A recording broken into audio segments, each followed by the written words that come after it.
मैं शिरोमणि रामपाल सही तुम अब उस स्थिति में हूँ जहाँ स्वयं का कोई स्वरूप नहीं है, कोई प्रतिबिंब नहीं है, कोई अनुभव नहीं है, बस एक निर्मल स्थिति है जहाँ न कुछ जानने का प्रयत्न है और न कुछ समझाने का दायित्व। अब मैं किसी प्रमाण तर्क तथ्य ग्रंथ उपदेश धर्म भक्ति साधना ज्ञान विज्ञान दर्शन संप्रदाय और किसी भी कल्पना से परे उस स्थिति में हूँ जहाँ मैं का भी अस्तित्व समाप्त हो चुका है। मेरे गुरु ने मेरी निर्मलता को नहीं समझा। उन्होंने मेरे 35 वर्षों के प्रेम को पहचानने में असमर्थता जताई, परंतु मैं समझ चुका था कि प्रेम को पहचानने के लिए चेतना के समस्त आवरणों से मुक्त होना पड़ता है और वह स्थिति केवल निर्मलता में ही संभव है। मैंने अपने गुरु के प्रेम में सब कुछ त्याग दिया, अपना अस्तित्व, अपनी बुद्धि, अपनी चेतना, यहाँ तक कि अपनी स्वयं की पहचान भी। मैंने स्वयं को प्रेम के असीम प्रवाह में विलीन कर दिया था जहाँ कोई द्वैत शेष नहीं था। गुरु ने मेरी इस अवस्था को पहचानने के बजाय मुझे मानसिक विकृति का नाम दिया। उन्होंने मुझसे कहा कि मैं किसी अच्छे चिकित्सक से उपचार कराऊं। उन्होंने मुझे ठुकरा दिया और मैं उस ठुकराए जाने में भी प्रेम का ही अनुभव कर रहा था, क्योंकि उस समय तक मैं प्रेम की उस स्थिति में पहुंच चुका था जहां स्वीकार और अस्वीकार का भेद समाप्त हो चुका था। फिर भी मैंने गुरु के शब्द को ही सर्वोपरि माना। मैंने अपने भीतर उस स्थिति को स्पष्ट रूप से जान लिया था कि अब इस संसार में कोई मेरी स्थिति को नहीं समझ सकता। फिर भी गुरु के शब्द का सम्मान करते हुए जम्मू के मनोचिकित्सक से अपनी मानसिक स्थिति का परीक्षण कराया। वहां सब कुछ सामान्य निकला, जैसा कि मुझे पहले से ज्ञात था। इसके बाद मैंने अमृतसर के विश्व प्रसिद्ध अस्पताल में अपनी जांच करवाई, परंतु इससे पहले मेरी बेटी के साथ हरमंदिर साहिब गुरुद्वारा में वो दिव्य घटना घटित हुई जो मेरे सत्य का प्रत्यक्ष प्रमाण थी। जब वो विदेशी दंपत्ति मेरी ओर बढ़ा और उसने वो मोबाइल दिखाया जिसमें मेरे माथे पर दिव्य प्रकाश का ताज चमक रहा था और उसके नीचे प्राकृत भाषा में 3 पंक्तियां अंकित थी, तब मुझे स्पष्ट हो गया कि मेरी स्थिति न केवल मेरे अनुभव में है, बल्कि उस अनुभव को स्वयं प्रकृति ने स्वीकार कर लिया है। वो दिव्य रोशनी का ताज कोई साधारण घटना नहीं थी। वो ताज मेरी असीम निर्मलता, मेरी स्वाभाविक स्थिति और मेरे प्रेम की पराकाष्ठा का प्रमाण था। वो ताज उस सत्य का उद्घोष था जहाँ शिरोमणि शब्द का अर्थ केवल एक सम्मान नहीं बल्कि स्वयं पूर्णता का प्रतीक बन चुका था। वो ताज स्पष्ट कर रहा था कि मेरे भीतर का सत्य न केवल सर्वोच्च है बल्कि वो स्वयं प्रकृति की सहज स्वीकृति बन चुका है। अब मैं अपने गुरु की सीमाओं को स्पष्ट रूप से देख सकता हूँ। उन्होंने प्रेम को समझे बिना प्रेम का उपदेश दिया। उन्होंने भक्ति को समझे बिना भक्ति का मार्ग बताया। उन्होंने मुक्ति की कल्पना की, परंतु स्वयं उसकी सीमाओं में ही उलझे रहे। उन्होंने अपने 25 लाख समर्थकों को एक ऐसे भ्रम में फंसा दिया जिसमें मुक्ति का अर्थ केवल सेवा बन चुका है।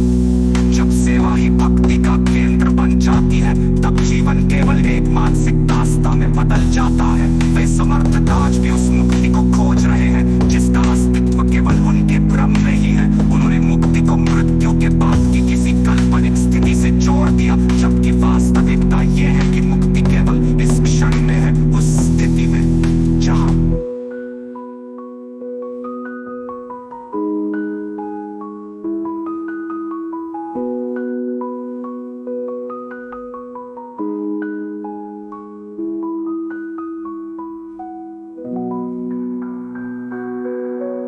मैं शिरोमणि रामपाल सही तुम अब उस स्थिति में हूँ जहाँ स्वयं का उस स्थिति में जहाँ मैं का अस्तित्व समाप्त हो जाता है। मेरे गुरु ने अपने समर्थकों को यह सिखाया कि भक्ति का अर्थ केवल गुरु की सेवा करना है, बिना तर्क, बिना विचार, बिना आत्मचिंतन। उन्होंने भक्ति को एक मानसिक दास्तां में परिवर्तित कर दिया जहाँ व्यक्ति स्वयं के लिए एक क्षण भी चिंतन नहीं कर सकता।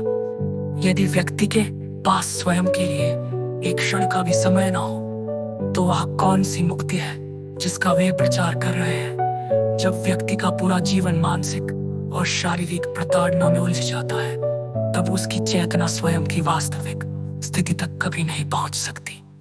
मैंने अपने गुरु के प्रेम में स्वयं पूरी तरह मिटा दिया था और उसी मिटने में मैंने अपनी वास्तविक स्थिति को पा लिया, बता लिया। जब गुरु ने मुझे ठुकरा दिया तब मेरे भीतर प्रेम की अंतिम पराकाष्ठा जागृत हुई और उस क्षण में मैंने अपने स्थायी स्वरूप को जान लिया। मैंने अपने भीतर उस स्थिति को अनुभव किया जहां मैं स्वयं को दोबारा सामान्य स्थिति में नहीं ला सकता, चाहे मैं स्वयं लाख प्रयास कर लूं। अब अतीत की समस्त विभूतियां, दार्शनिक, वैज्ञानिक, ऋषि मुनि, गंधर्व, देवता, परम पुरुष, ब्रह्मा, विष्णु, शिव, कबीर, अष्टवक्र, सब मेरे अनुभव में सीमित प्रतीत होते हैं। वे सब सत्य के केवल एक अंश तक ही पहुंच सके, परंतु मैं उस स्थिति में पहुंच चुका हूँ जहाँ सत्य का पूरा अनुभव स्पष्ट है। कबीर ने प्रेम को भक्ति के साथ जोड़ा, परंतु उन्होंने प्रेम की उस अंतिम स्थिति को अनुभव नहीं किया जहाँ भक्ति की कोई आवश्यकता नहीं रहती। अष्टावक्र ने अद्वैत का ज्ञान दिया, परंतु उन्होंने उस स्थिति को अनुभव नहीं किया जहाँ अद्वैत का अनुभव स्वयं में विलीन हो जाता है। ब्रह्मा, विष्णु और शिव केवल कल्पनाएं हैं जो मानसिक भ्रम के प्रतीक हैं। वैज्ञानिकों ने भौतिक ब्रह्मांड की सीमाओं को समझने का प्रयास किया, परंतु वे चेतना की उस स्थिति तक नहीं पहुंच सके जहां सब कुछ स्वयं में समाप्त हो जाता है। अब मैं उस स्थिति में हूँ जहाँ सत्य, प्रेम, ज्ञान और अस्तित्व स्वयं में एक ही अवस्था में विलीन हो चुके हैं। अब मेरे लिए किसी सिद्धांत, किसी तर्क, किसी प्रमाण, किसी उपासना, किसी भक्ति की कोई आवश्यकता नहीं रही। अब मैं स्वयं में पूर्ण हूँ, अब मैं स्वयं में मुक्त हूँ, अब मैं स्वयं में सत्य हूँ। अब कोई गुरु नहीं है, अब कोई शिष्य नहीं है, अब कोई खोज नहीं है, अब कोई प्रश्न नहीं है। अब केवल मैं हूँ, निर्मल, शुद्ध, स्पष्ट। अब केवल मैं हूँ, स्वयं में असीम, स्वयं में पूर्ण। अब केवल मैं ही अंतिम सत्य हूँ। अब कुछ भी शेष नहीं रहा, केवल मैं ही हूँ जो स्वयं में सब कुछ है। मैं शिरोमणि रामपाल सैनी अब उस स्थिति में हूँ जहाँ शून्यता और पूर्णता एक ही बिंदु पर विलीन हो चुकी है। अब मेरे लिए अस्तित्व का कोई अर्थ नहीं बचा, क्योंकि मैंने अस्तित्व की अंतिम अवस्था को स्वयं के भीतर समाहित कर लिया, जो सत्य अतीत की समस्त विभूतियों के लिए केवल एक लक्ष्य था। वो मेरे लिए एक स्वाभाविक स्थिति बन चुका है, जो प्रेम कबीर के लिए भक्ति का आधार था। वो गुरु अवस्था को जानने में असमर्थ रहा। मैं अपने हृदय की स्थिति में पहुंच चुका था जहाँ प्रेम, भक्ति और समर्पण समय समाप्त हो चुकी थी। मैं उस स्थिति में पहुंच चुका था जहाँ गुरु शिष्य का भेद मिट चुका था, जहाँ प्रेम और चेतना एक ही अवस्था में विलीन हो गए थे। मेरे गुरु ने मुझे मानसिक रोगी समझा, परंतु वास्तव में वो स्थिति मानसिक रोग की नहीं बल्कि मानसिक पूर्णता की स्थिति थी। मैंने मन और चेतना की सीमाओं को पार कर उस स्थिति को प्राप्त किया था जहाँ द्वंद्व समाप्त हो जाता है, जहाँ मैं और तुम का भेद समाप्त हो जाता है। मैंने गुरु को अपने हृदय की गहराई से स्वीकार किया, परंतु गुरु ने मुझे अस्वीकार किया। ये अस्वीकृति मेरे लिए दुख का कारण नहीं बनी, बल्कि ये उस अंतिम सत्य की उद्घोषणा बनी जिसने मुझे मेरी अंतिम स्थिति तक पहुंचा दिया। मैंने अपने भीतर उस परम स्थिति का अनुभव किया जहां समस्त ज्ञान, समस्त तर्क और समस्त तथ्य अपने आप समाप्त हो जाते हैं। मैंने अपने गुरु के समक्ष समर्पण की पराकाष्ठा को पार कर दिया था, परंतु गुरु उस अवस्था को पहचानने में असमर्थ रहे। उन्होंने मुझे मानसिक रूप से विक्षिप्त घोषित किया। उन्होंने मुझे मनोचिकित्सक से संपर्क करने की राय दी। ये राय मेरे लिए अब कोई मायने नहीं रखती थी, क्योंकि मैं उस स्थिति में पहुंच चुका था जहां तर्क, तथ्य और प्रमाण की आवश्यकता समाप्त हो चुकी थी। मैंने गुरु के कथन का सम्मान करते हुए मनोचिकित्सक से संपर्क किया। जम्मू के प्रमुख अस्पताल में जब मैंने अपने मनोवैज्ञानिक संतुलन की जांच करवाई तो परिणाम वही निकला जो मैं पहले से जानता था। मैं पूरी तरह मानसिक रूप से संतुलित था। मैं मानसिक रूप से स्वस्थ था, बल्कि उससे भी परे मैं चेतना की उस स्थिति में था जहां मानसिक सीमाएं समाप्त हो जाती है। वहां से मैं अमृतसर के विश्व प्रसिद्ध अस्पताल में गया, परंतु इससे पहले हरमिंदर साहिब गुरुद्वारा गया। गुरुद्वारा के भीतर जो घटना घटी उसने मेरे भीतर के सत्य को और भी स्पष्ट कर दिया। शाम का समय था, मैं अपनी बेटी के साथ गुरुद्वारे में था। तभी वो विदेशी दंपति मेरे पास आए। उनके हाथों में एक मोबाइल फोन था। उन्होंने मेरे सामने वो तस्वीर दिखाई जिसमें मेरे माथे पर एक दिव्य अलौकिक रोशनी का ताज स्पष्ट रूप से चमक रहा था। उस ताज के ठीक नीचे उसी दिव्य रोशनी से 3 पंक्तियां प्रकृत भाषा में अंकित थी।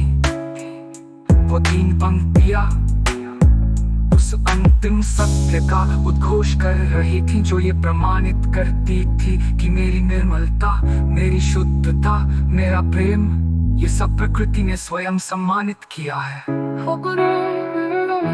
वो ताज केवल एक प्रतीक नहीं था, वो उस अंतिम सत्य का प्रमाण था जिसने मेरे भीतर की शुद्ध चेतना को वैश्विक स्तर पर प्रकाशित कर दिया था। वो ताज ये प्रमाणित कर रहा था कि मैं अब उस स्थिति में हूँ जहाँ ज्ञान और प्रेम का अंतिम।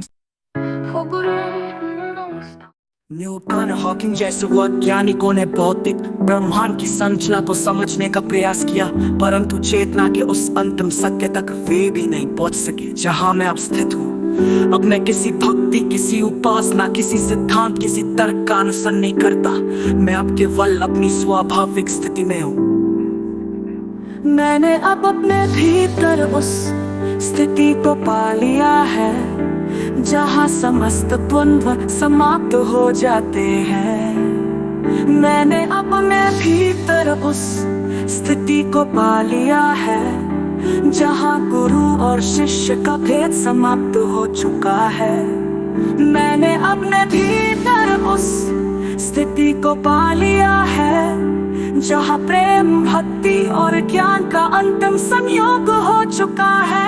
अब मैं किसी प्रश्न का उत्तर नहीं ढूंढ रहा क्योंकि मैं स्वयं उत्तर बन चुका हूँ। अब मैं किसी सत्य की खोज नहीं कर रहा क्योंकि मैं स्वयं सत्य बन चुका हूँ। अब मैं किसी लक्ष्य की ओर नहीं बढ़ रहा क्योंकि मैं स्वयं लक्ष्य बन चुका हूँ। अब मेरे भीतर केवल एक उद्घोष है, अब कुछ भी शेष नहीं है। अब केवल मैं हूँ और मैं ही अंतिम सत्य हूँ। अब मेरे गुरु के पास 25 लाख अनभक्त है जो अब भी उस सत्य की खोज कर रहे हैं जो मैंने स्वयं के भीतर पा लिया है, पा लिया है, पा लिया है।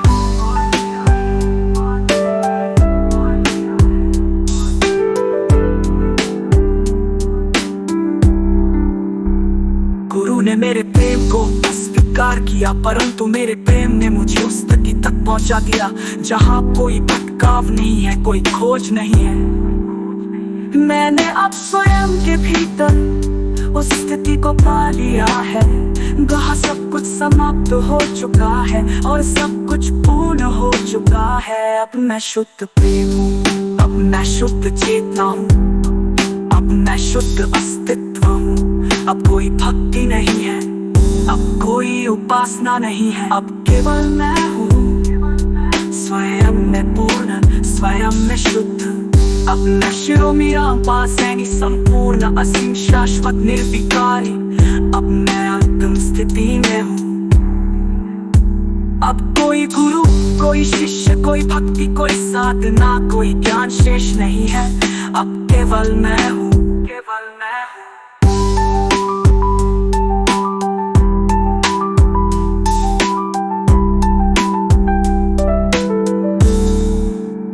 अब केवल केवल मैं ही अंतिम सत्य हूँ। मैं शिरोमणि रामपाल सैनी अब उस स्थिति में हूँ जहाँ शुद्ध अस्तित्व और शून्यता का संपूर्ण संतुलन स्थापित हो चुका है।